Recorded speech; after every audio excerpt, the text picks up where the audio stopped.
Hola, buenos días, Dios te bendiga.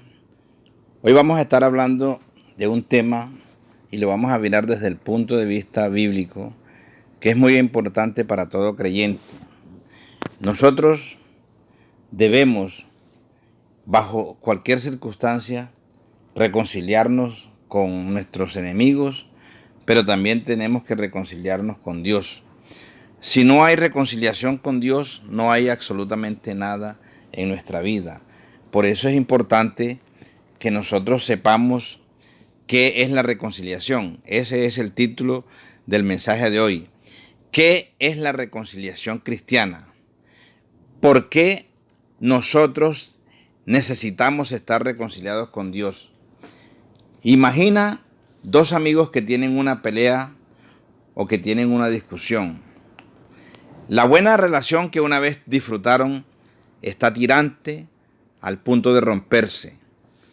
Ellos dejan de hablarse, la comunicación se considera demasiado incómoda, los amigos gradualmente se convierten en extraños. Tal distanciamiento solo puede ser revertido por la reconciliación. Ser reconciliado es ser restaurado a la amistad o armonía. Cuando dos viejos amigos resuelven sus diferencias y restauran su relación, ha ocurrido la reconciliación. La forma de terminar con la enemistad es quitar aquello que la causó. Podemos pedir disculpas por la palabra dicha sin reflexión. Podemos pagar el dinero que debemos. Podemos llevar a cabo la reparación o restitución que corresponde. Pero en todos los casos, en el camino a la reconciliación se encuentra una efectiva eliminación de la causa de la enemistad.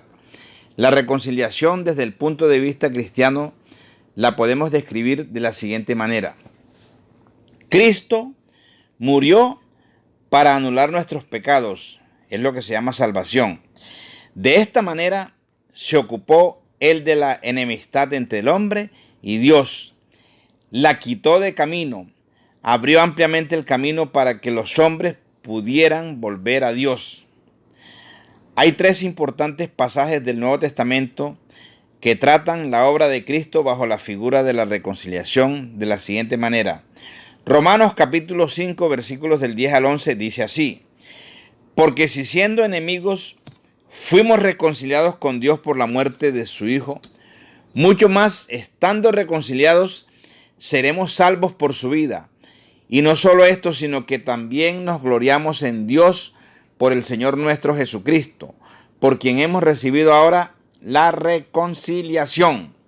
Segunda de Corintios capítulo 5 versículos del 18 al 19 dice así: y todo esto proviene de Dios, quien nos reconcilió consigo mismo por Cristo y nos dio el ministerio de la reconciliación, que Dios estaba en Cristo reconciliando consigo al mundo, no tomándoles en cuenta a los hombres sus pecados, y nos encargó a nosotros de la palabra, la palabra de la reconciliación. Colosenses capítulo 1, versículos 19 al 20 dice: por cuanto agradó al Padre que en él habitase toda plenitud, y por medio de él reconciliar consigo todas las cosas, así las que están en la tierra como las que están en los cielos, haciendo la paz mediante la sangre de su cruz. La reconciliación se aplica propiamente no a las buenas relaciones en general, sino a la anulación de una enemistad, la solución de una disputa, la solución de un conflicto. Denota que las partes reconciliadas anteriormente fueron hostiles entre sí. La Biblia nos dice claramente que los pecadores son enemigos de Dios. La Biblia dice que Cristo nos reconcilió con Dios. Romanos 5:10 dice: porque si siendo enemigos fuimos reconciliados con Dios por medio de la muerte de su Hijo, mucho más, estando reconciliados, seremos salvos por su vida. El hecho de necesitar la reconciliación significa que nuestra relación con Dios estaba rota, puesto que Dios es santo. nosotros somos los culpables. Nuestro pecado nos alejó de Él. Romanos 5:10 dice que éramos enemigos de Dios, porque si siendo enemigos fuimos reconciliados con Dios por la muerte de su Hijo, mucho más estando reconciliados seremos salvos por su vida. Cuando Cristo murió en la cruz, Él hizo posible que los enemigos de Dios encontraran la paz con Él. Nuestra reconciliación con Dios entonces comprende el ejercicio de su gracia y el perdón de nuestros pecados. El resultado del sacrificio de Jesús es que nuestra relación ha cambiado de enemistad a amistad. Dice la palabra del Señor en Juan 15:15. Ya no os llamaré siervos, pero os he llamado amigos. La reconciliación cristiana es una gloriosa verdad. Éramos enemigos de Dios, pero ahora somos sus amigos.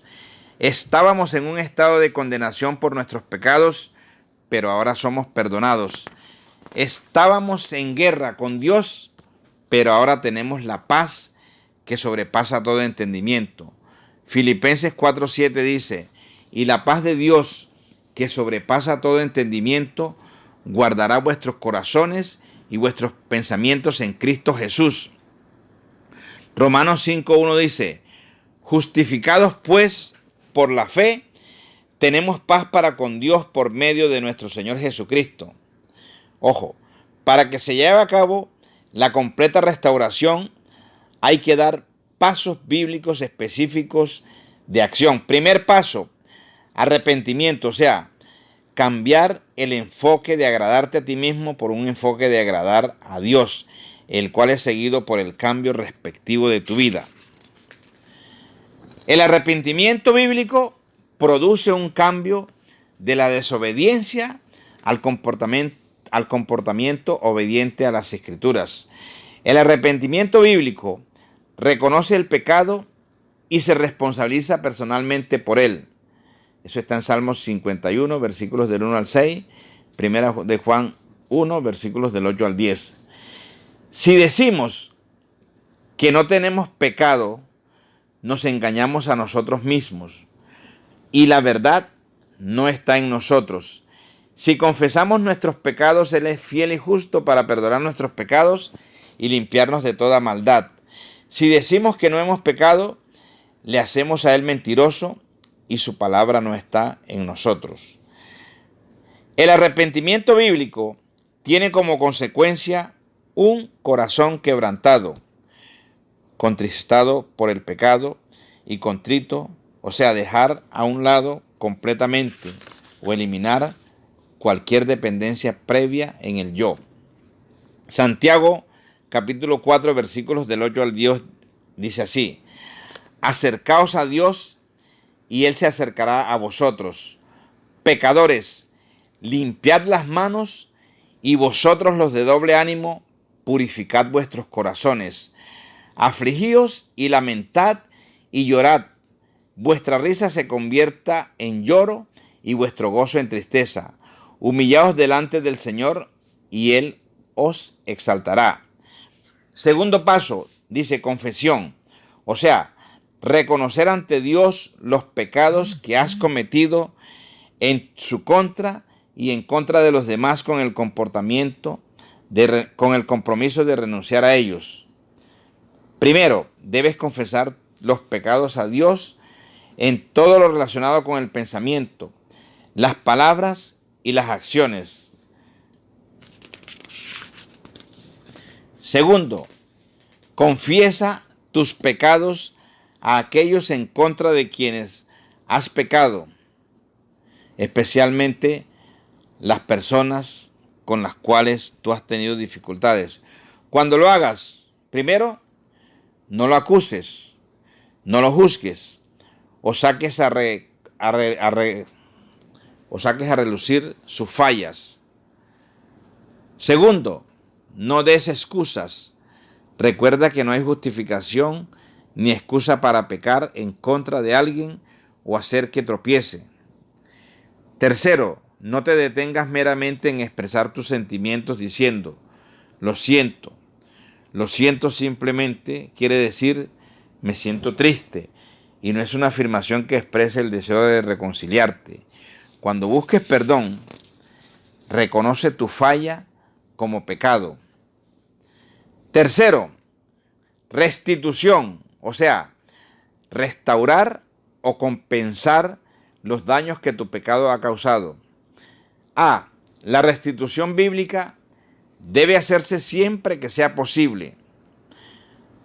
En caso de adulterio, el perdón es posible.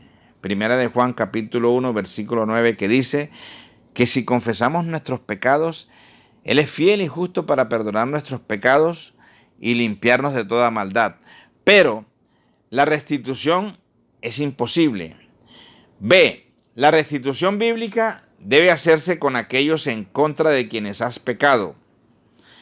C.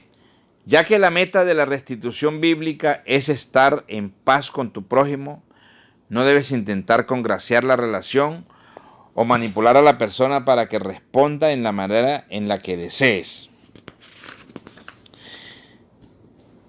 La importancia de la reconciliación, o sea, desechar la amistad con miras a establecer o restaurar una relación de unidad y paz. La reconciliación bíblica solo se puede iniciar estando reconciliado con Dios a través de Jesucristo. La reconciliación bíblica es una responsabilidad y un privilegio que te ha sido confiado. La reconciliación bíblica con los demás es tan importante que tiene que hacerse antes de que adores y sirvas al Señor. No puedes, no eres apto para adorar, no eres apto para servir al Señor si no has buscado la reconciliación con los que tienen algo contra ti. Nunca debemos minimizar la seriedad de estos pasajes y otros similares. El enemigo no es alguien que por poco es nuestro amigo, sino alguien ubicado en el campo enteramente opuesto. El Nuevo Testamento nos muestra a Dios en vigorosa oposición a todo lo que sea malo. Es interesante notar que ningún pasaje del Nuevo Testamento habla de que Cristo haya reconciliado a Dios con el hombre. Invariablemente se pone el acento en que es el hombre el que se reconcilia con Dios. Esto es muy importante para entender la naturaleza de lo que nos ocupa.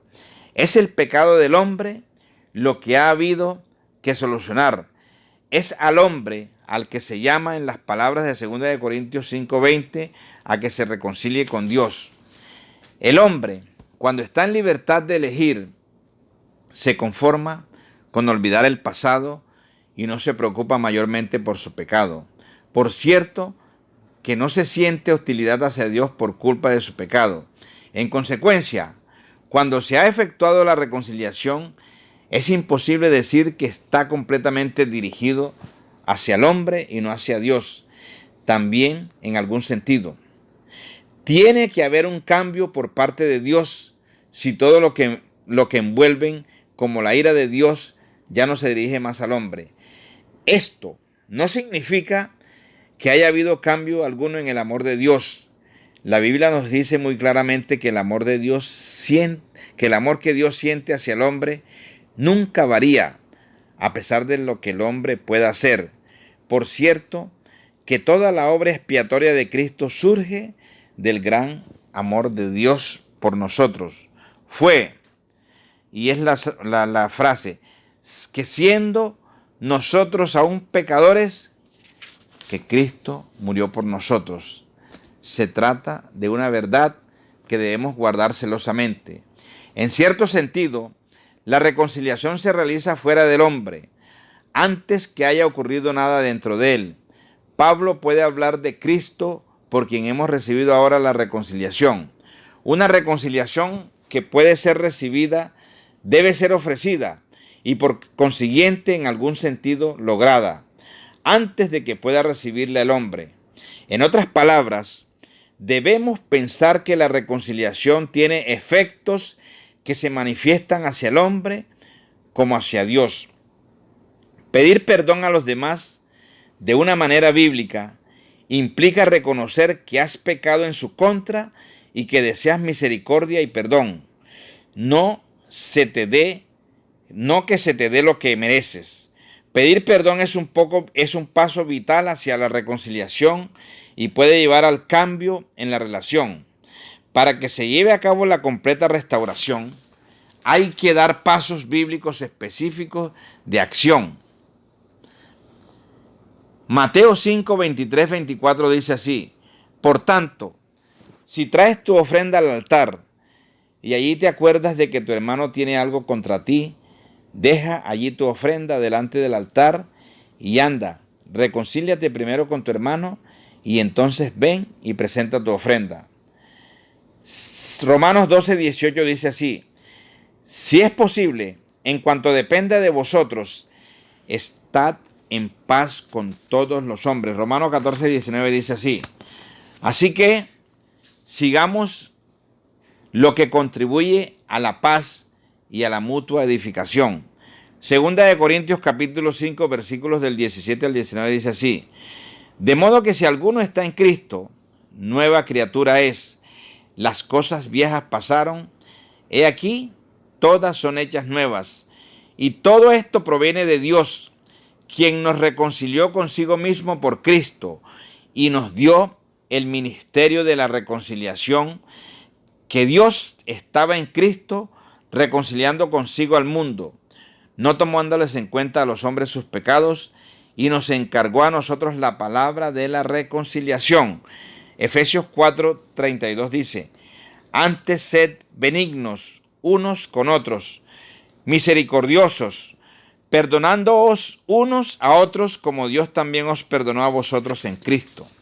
Santiago capítulo 5 versículo 16 dice: confesaos vuestras ofensas unos a otros y orad unos por otros para que seáis sanados. La oración eficaz del justo puede mucho. Hermanos, Dios nos está enseñando a través de la reconciliación que nosotros podemos vivir una vida victoriosa estando siempre haciendo la voluntad de Dios. Padre, yo te doy gracias, Señor, en esta mañana preciosa, Dios. Gracias por esta palabra de la reconciliación, Señor, porque Dios, lo primero que nosotros debemos hacer como hijos tuyos, oh Dios, como siervos tuyos, oh Señor, como simples creyentes, oh Señor, es reconciliarnos contigo, Señor. Dice tu palabra, oh Dios, que a través de Cristo nosotros fuimos reconciliados, Señor, pero también dice tu palabra, oh Dios, que tú nos diste a nosotros, oh Señor, el ministerio de la reconciliación, Señor. Y es por eso que nosotros debemos estar en paz con todo el mundo, Padre. Yo te pido, oh Dios, humildemente, Padre, que todo aquel que esté escuchando este mensaje, Señor, Dios, y que hoy se encuentre lejos de ti, Señor, por el pecado, Padre, pueda reconciliarse contigo, oh Rey. Pueda, oh Dios, hacer un alto en el camino y aprovechar este tiempo de pandemia en el cual muchos tienen tiempo disponible para dedicárselo a ti, Señor, y reconciliarse contigo, Señor, que es lo mejor y lo más hermoso que nos puede pasar a nosotros como hijos tuyos, Dios. Perdónanos, Señor. Permite, oh Dios, que podamos tener verdadero arrepentimiento, Señor, de lo que nosotros hicimos, Señor. Y que ese arrepentimiento que nosotros tenemos, Señor, traiga como consecuencia un corazón totalmente quebrantado, Señor. Que podamos confesar, oh Dios, o sea, reconocer ante ti, Señor, los pecados que hemos cometido en tu contra y en contra de los demás, Señor, con el compromiso de renunciar a ellos, oh Dios, Padre, y que pueda haber restitución, Señor. Que nosotros podamos, Señor, restaurar o compensar los daños que el pecado nuestro ha causado, Señor. Ayúdanos a seguir adelante, Padre. Ayúdanos, oh Dios, a vivir todos los días, Señor, enamorados de ti, Padre amado. Todos los días, oh Señor, dispuestos a buscarte a ti, Señor. Y que si tenemos dificultades y si tenemos problemas, Señor, con otra persona, Señor, nosotros podamos resolver esos problemas, Señor, de acuerdo a lo que dicen las Sagradas Escrituras, Señor, y no haciéndolo en la carne. Padre, yo te doy gracias, oh Señor, en el nombre de Cristo Jesús. Amén, amén y amén. Gracias, Señor. Gracias, Dios. Gracias, Espíritu Santo de Dios. Amén, amén y amén.